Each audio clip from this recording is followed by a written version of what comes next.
Fake ప్రచారం నమ్మొద్దు.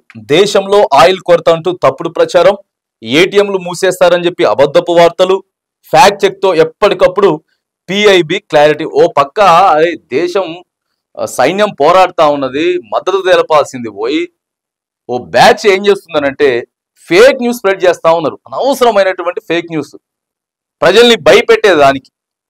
దేనికోసం? అరే ఒక బాధ్యత గల పౌరుడిగా నువ్వు సపోర్ట్ చేయాలి, జవాన్లకు సపోర్ట్ చేయాలి, దేశానికి మద్దతు తెలపాలి. అవతలోడు శత్రువు కవ్విస్తా ఉన్నాడు, యుద్ధానికి కాలు దూవుతా ఉన్నాడు, రెచ్చగొడతా ఉన్నాడు. మనం ఏకతాటిపైకి రావాలా, ధైర్యం చెప్పాలి. ధైర్యం చెప్పాల్సింది పోయి ఫేక్ ప్రచారాలు చేస్తున్నది. దేనికోసం ఇదంతా? మిమ్మల్ని ఏమనాలి? గిదా ఈ టైంలో చేయాల్సింది, గిదా చిల్లర పనులా చేయాల్సింది. అసలు మనుషులా కాదా అనేది కూడా అర్థం కానటువంటి పరిస్థితి ఉన్నది. పాకిస్తాన్తో ఉద్రిక్తతల నేపథ్యంలో ఆన్లైన్లో పలు తప్పుడు వార్తలు చక్కర్లు కొడుతున్నాయి. ప్రజలను భయాందోళనకు గురి చేసేలా ఉన్న ఈ ఫేక్ న్యూస్ పై అధికారులు ఎప్పటికప్పుడు క్లారిటీ అయితే ఇస్తున్నారు. సరిహద్దుల్లో హైటెన్షన్ నేపథ్యంలో దేశంలో ఇంధన కొరత ఏర్పడే అవకాశం ఉందంటూ ప్రచారం జరిగింది. పెట్రోల్ పంపుల వద్ద భారీ క్యూలకు సంబంధించిన ఫోటోలు, వీడియోలు వైరల్ అయ్యాయి. ముఖ్యంగా పాకిస్తాన్ సరిహద్దును ఆనుకొని ఉన్న రాష్ట్రాలైన జమ్మూ కాశ్మీర్, పంజాబ్ లో ప్రజలు భయంతో ఎక్కువ ఫ్యూయల్ కొంటున్నారు. అయితే అది తప్పుడు వార్తని నమ్మొద్దని Indian oil corporation limited IOCL శుక్రవారం స్పష్టం చేసింది.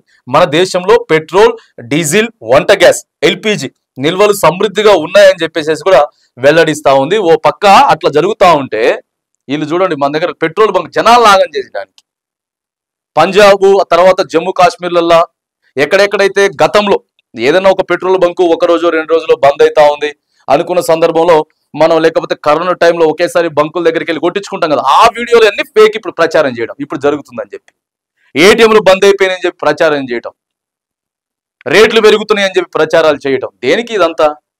బ్యాచ్ ఏదైతే ఉందో బ్యాచ్ని పట్టుకోవాలి. ప్రతి దాని మీద కూడా ఇప్పుడు ఇంకా కొంచెం నిఘా ఎక్కువైంది.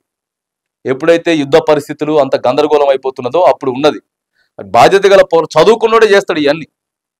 మళ్ళీ ఏందో అర్థం కాదు. చదువుకున్న వాళ్ళకైతే అంత ఏముంటది, వీళ్ళు సోషల్ మీడియాలో చదువుకున్నోడే కావాలని చెప్పి సో ఇట్లా ప్రజల్ని కొంత భయాందోళనకి, ఆందోళనకి గురి చేసేటటువంటి ప్రయత్నాలు చేస్తా ఉన్నారు.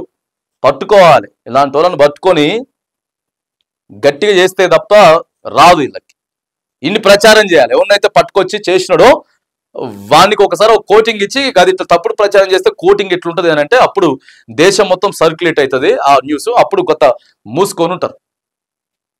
దయచేసి తప్పుడు ప్రచారాలు, ఫేక్ ప్రచారాలు చేయకండి.